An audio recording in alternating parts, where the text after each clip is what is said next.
Parfait. Donc là, je vais tout simplement démarrer ici. Il est en train d'enregistrer. Voilà, parfait.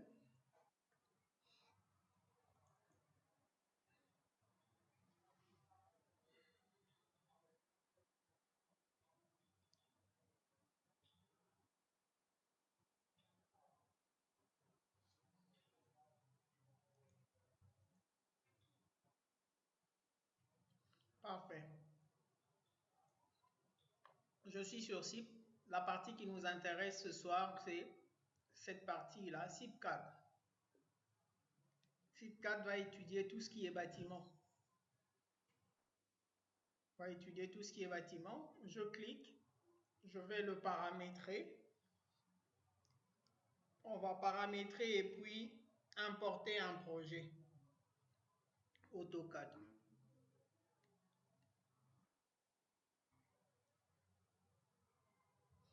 Ce qui est intéressant dans SIP, c'est sa méthode de corriger les erreurs. C'est vraiment très très intéressant. Celui qui dimensionne avec SIP, c'est-à-dire quand vous dimensionnez avec SIP, vous envoyez dans un bureau de contrôle et on vous dit que ça ne passe pas, ça veut dire que vous avez mal dimensionné parce que SIP ne laisse pas passer les erreurs. Il ne laisse pas passer les erreurs. Si un bureau de contrôle vous dit que c'est pas bon, donc ça veut dire que vous avez forcé SIP à laisser passer une erreur. Sinon, SIP, il ne laisse pas passer les erreurs. Donc voilà, je vais dans Fichier.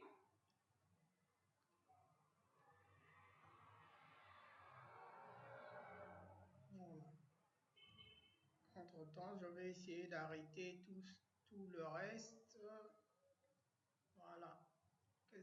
Ça, je peux arrêter. Question. Voilà. Je pense que c'est tout. Comme ça, il ne va travailler que pour SIP.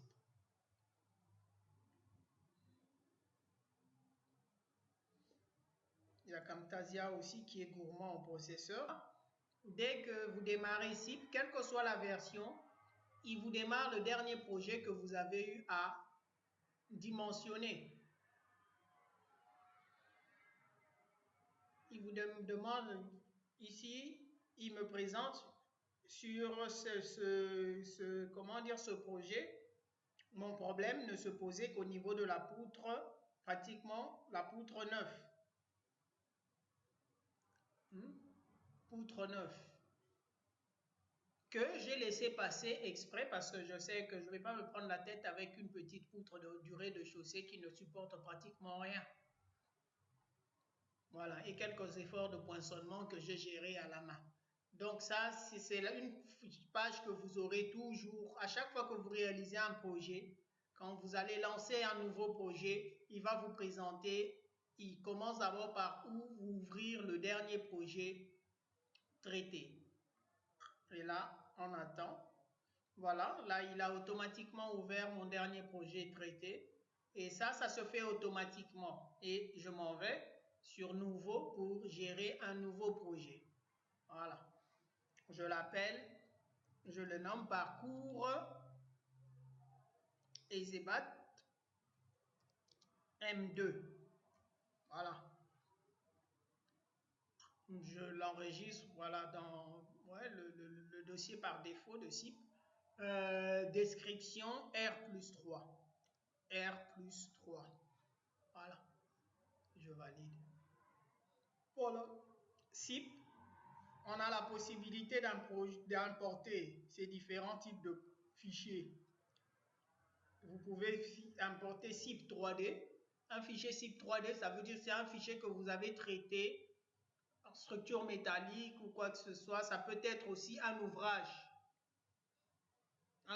d'art que vous pouvez, voilà, vous l'importer ici parce que vous pouvez avoir comment dire, le besoin peut se présenter de traiter certains éléments que SIP4 peut facilement traiter. Donc, vous pouvez importer DXF, DWG, IFC.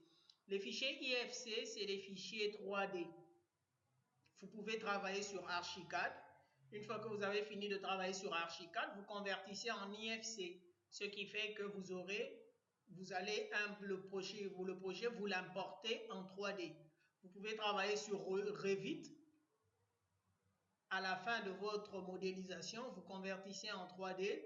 Vous travaillez sur AutoCAD 3D, vous travaillez sur 3D Max, tout ce que vous voulez. Je ne sais pas si SketchUp fait la conversion IFC, ça, je ne sais pas. Mais le format IFC nous permet tout simplement d'importer un projet 3D.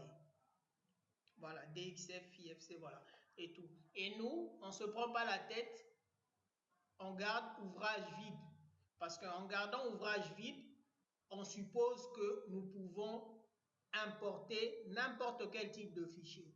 Mais si je m'en vais cliquer sur importation ouvrage CIP 3D, je ne pourrai importer que les fichiers 3D. Si je clique DXF, DXF, DWG, je ne pourrai qu'importer les DXF. Or, moi, je préfère ouvrage vide pour importer tout ce que je veux comme format. Voilà, accepter. Et une fois que vous avez ça, vous allez maintenant,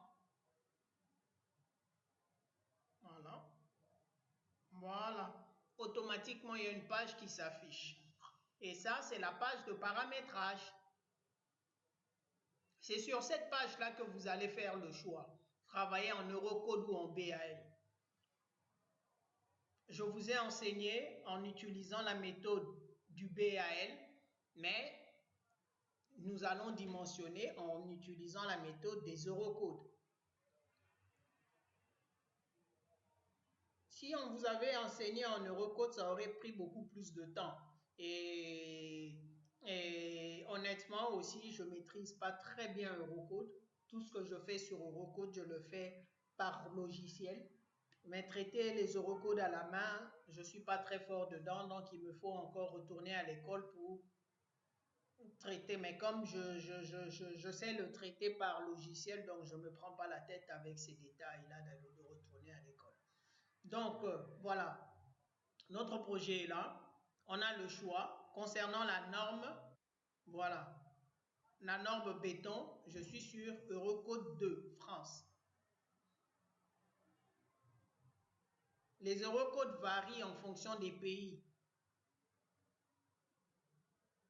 On peut utiliser les Eurocodes Portugal, ça dépend. On a Eurocode Union Européenne ou Eurocode France tout court parce que ici en Afrique, on a plus tendance à se pencher vers la France, ce qui fait que la norme française, voilà.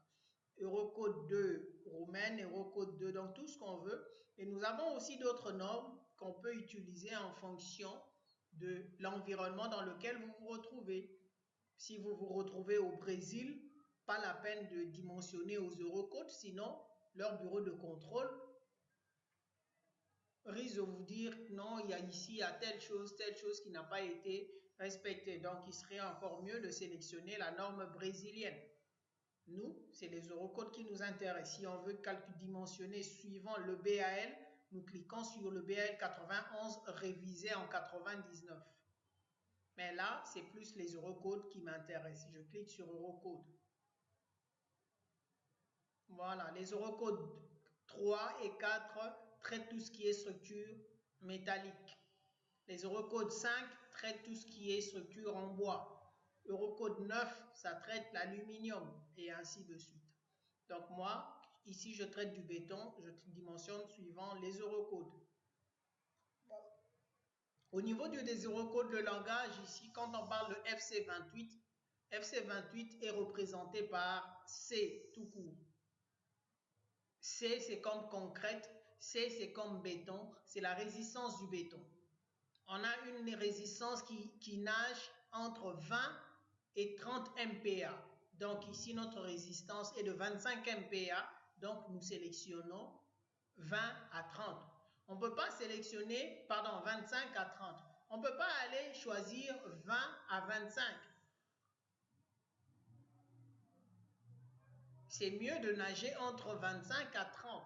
Parce que quand on avait appris à dimensionner à la main, la résistance caractéristique n'avait pas été prise inférieure, c'est-à-dire à moins de 25. Donc on ne peut pas aller pour un dimensionnement faire le choix de 20 à 25. C'est mieux de traiter avec 20 à 30.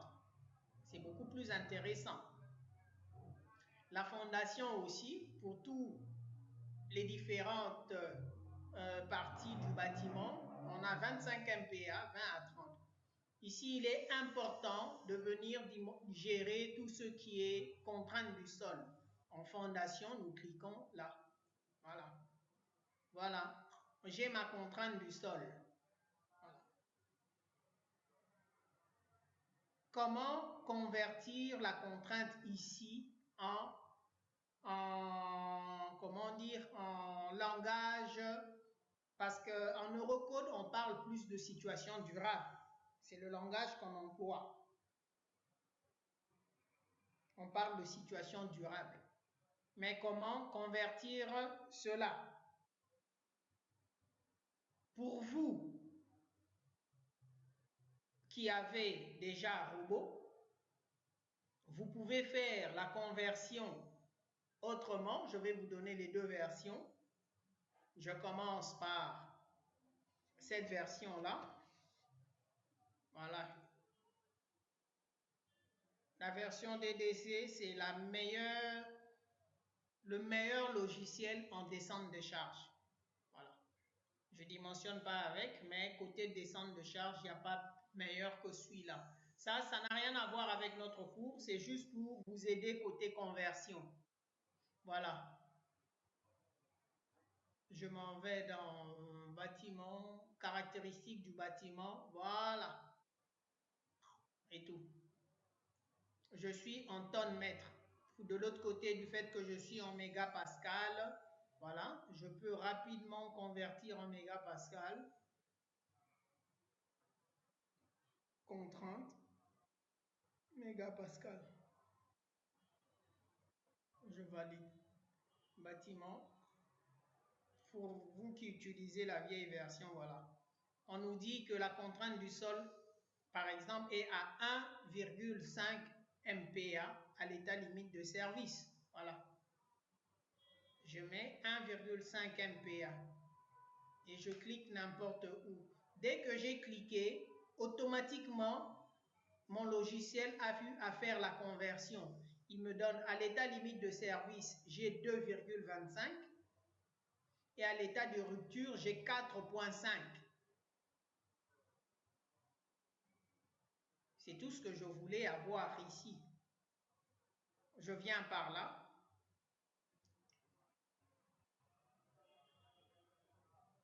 Je viens par là puisque j'ai déjà eu à faire ma conversion ici. 2,25, 4,5. Je viens sur site. 2,25. Voilà. Accidentel.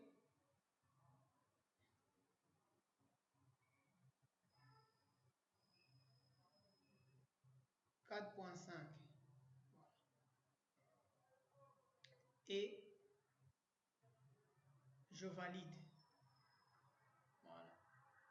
Comme aussi vous avez une autre possibilité, vous pouvez faire cela aussi sur Structural Analysis, comme on avait la fois passée, on avait eu le premier cours, on avait expliqué comment paramétrer le cours, comment paramétrer le logiciel Structural Analysis. Vous allez aussi au niveau unité, vous pouvez convertir et puis en insérant la contrainte, automatiquement il vous fait la conversion.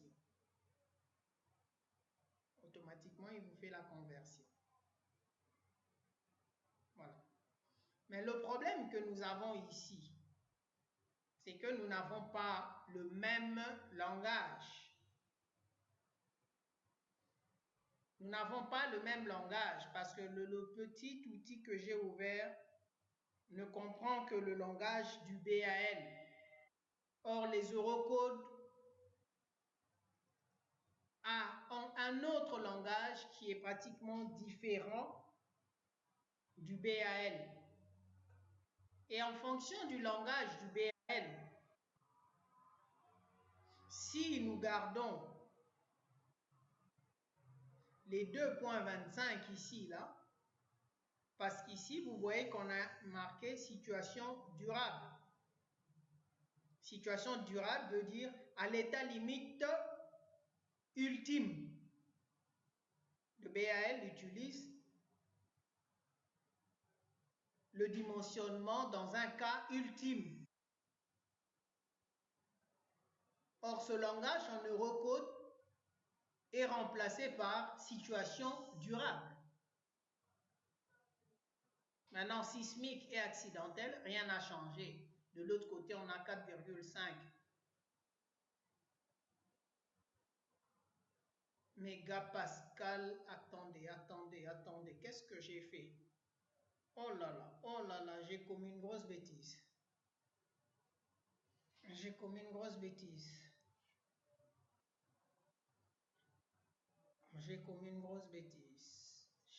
Parce que si je valide ça, on risque tous de se... Unité. Voilà.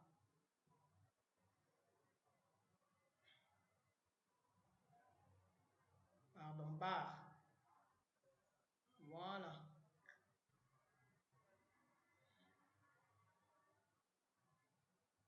« 1.5 bar. Voilà, 1.5. Voilà, j'allais commettre une grosse bêtise. Je clique. Voilà, c'est pareil. C'est pratiquement identique. À l'état limite de service, 1 point. Parce que ce que M. Diamé vous donne comme contrainte, quand il vous dit 2 bars, vous passez par là, vous mettez 2 bars à l'état limite de service. Jamais à l'état limite ultime. Et puis lui-même, il vous fait la conversion. Donc là, j'ai la conversion, cette conversion qui correspond à pratiquement 1,5 bar. Dans le langage Eurocode. J'accepte. Voilà, j'ai fini de paramétrer la contrainte du sol parce que la surface, la taille, la section de mes semelles dépend de ces valeurs-là. Une fois que c'est fait, au niveau des aciers, il n'y a rien à dire. Vous faites votre choix comme vous voulez. Je viens aussi toucher la table qui gère les sections d'acier. Par là, je vais faire une petite remarque. Je vous l'ai faite la semaine passée en vous informant qu'en Europe, on ne produit pas le HA14.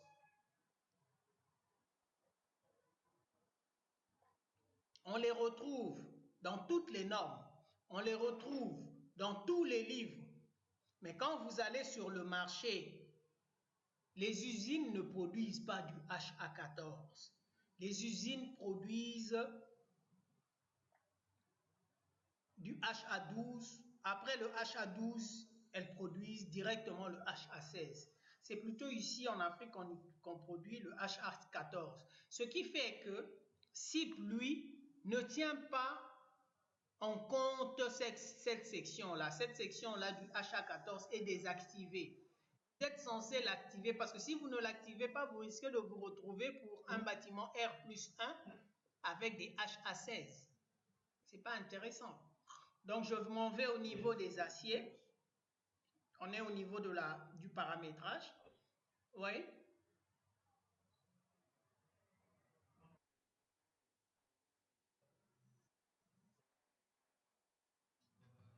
Bon, en tout cas, je ne sais pas. Je ne sais pas.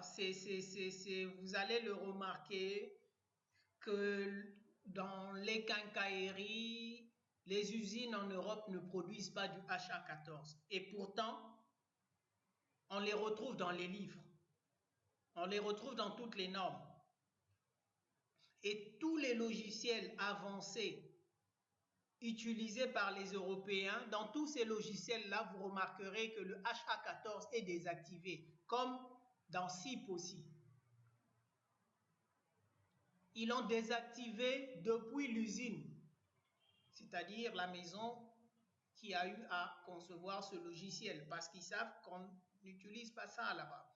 Nous, comme on est en Afrique et qu'on utilise du HA14, nous sommes censés maintenant activer cette section-là parce qu'elle est importante pour nous. Elle est importante pour nous. Maintenant, pourquoi on ne produit pas ça là-bas? Je ne sais pas. Pourquoi ils ne produisent pas ça? Voilà, je viens sur barre. Donc, je reprends. J'étais là. Je clique HA. J'ai les barres. Je clique ici. Voilà. Qu'est-ce que j'ai? J'ai table d'armature auto. Je clique. Voilà, vous voyez que vous remarquerez que j'ai du HA10, 12, directement on est passé à 16. On n'a pas du HA14. Ici, nous avons les aciers, les poteaux rectangulaires. Pour les poteaux circulaires, j'ai 10, 12, 16.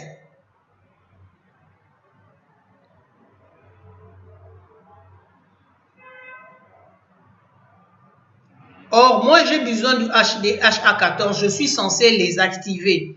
Qu'est-ce que je fais? Je vois ici, on a écrit armature longitudinale HA10, 16 et je viens juste là à côté, sur le petit stylo, je clique dessus. Et là, c'est là que je viens activer le HA14 qui était désactivé. Je clique, je l'active. Je l'active. Parce que si vous ne faites pas ça, vous allez vous retrouver avec des HA12, après directement des HA16. Je valide. Voilà. Maintenant que j'ai validé, je retrouve les HA14 sur la liste. J'active. Au niveau transversal, les HA14 vont aller avec des cadres HA6. J'active aussi les H. Parce que si vous n'activez pas 6, SIP vous dira qu'il y a erreur. Parce que là, s'il place des HA14, il ne saura pas côté transversal avec quoi, quel type de cadre utiliser. Je peux lui dire du HA6, comme je peux activer aussi du HA8, cela dépendra de la résistance. Mais pour le HA14, on n'utilise pas les HA8. Bon, je laisse quand même comme ça. Les circulaires aussi, j'active HA14.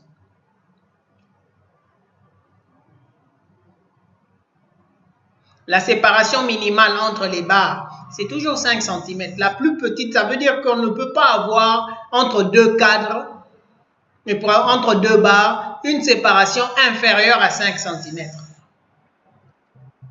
Maintenant, si vous voulez avoir inférieur à ça, vous aurez des problèmes avec la quantité d'acier. Là, vous serez censé venir paramétrer ici.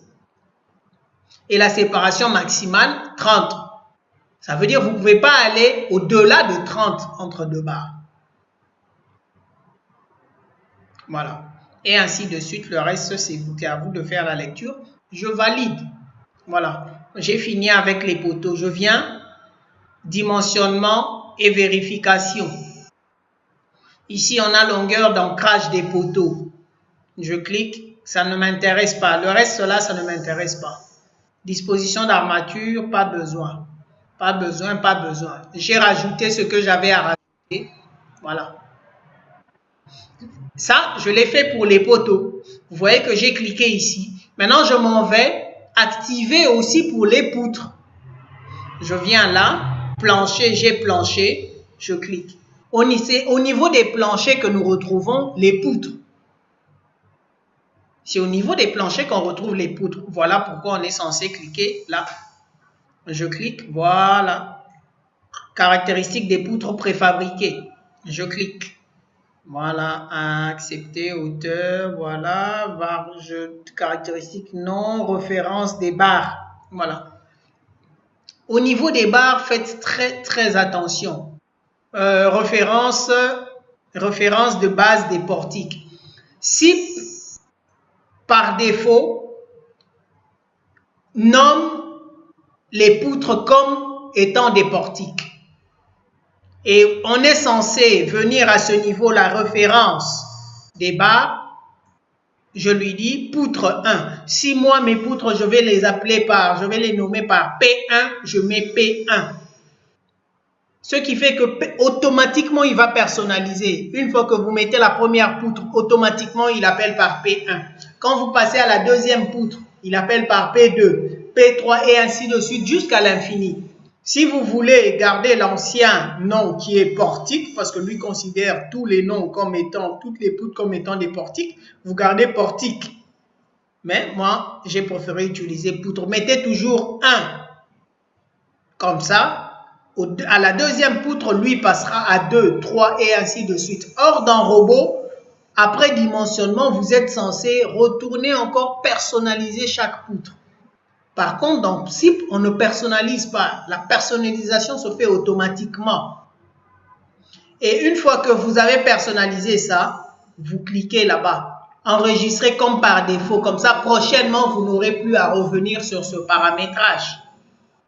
Sinon, si vous ne cliquez pas là-bas, prochainement, là, c'est portique qui va s'afficher. Moi, si c'est affiché, si poutre s'est affiché, c'est parce que le jour où j'ai paramétré, j'avais coché.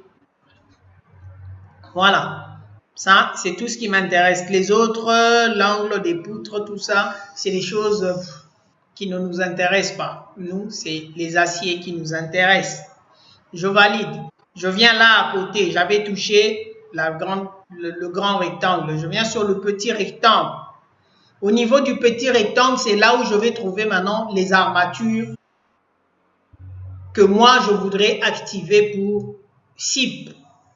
Les HA14, voilà. Ici, vous voyez partout, on ne voit que du HA12, 16. 12, 12, 16, 16. Or, on voudrait activer du HA14. Je fais une pause. Voilà, je suis à 27.